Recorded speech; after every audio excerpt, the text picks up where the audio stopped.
थुल्ह में 4 रोज़ा जशन गदाई अदबी मेलो अॼु खां शुरू थी वियो आहे। ख़ैर मोहम्मद गोलो जी रिपोर्ट मूजिब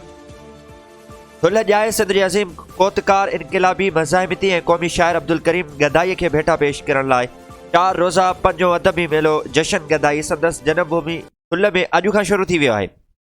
जशन गदाईअ जे अॼु पहिरें ॾींहुं म्यूनिसिपल कमेटी जे अङण ते शानदार किताबी मेले जे इफ़्तिताह सां जशन गदाई जो आगाज़ कयो वियो। किताबी मेले जो इफ़्तिताह बरक़ तालीम माहिर अज़ीज़ अहमद अंसारी, म्यूनिसिपल कमेटीअ जे एडमिनिस्ट्रेटर मोहम्मद नवाज़ गोलो, गदाई मेला कमेटीअ जे रूह रवां असगर सुजाग, सिंधी अदबी संगत जे ज़िलई राब्ता secretary Niyaz Lashari, press club ठुल जे सदर अकबर मरी कयो। उन मौक़े ते वॾे में लेखकनि, शाइरनि, कलमकारनि AK आज़ाद, मुग़ल हाफ़िज़ छलगिरी, अर्ज़ मंगुलानी, फ्याज़ फ़राग चाचा, अब्दुल हक मंगी, नवीद अब्बासी, शमन मुरड़ो, दाया बिरादरी जो चङो मुड़स रईस, मोहम्मद अनवर दायो, बरकत आज़ाद, बिलाल तबस्सुम,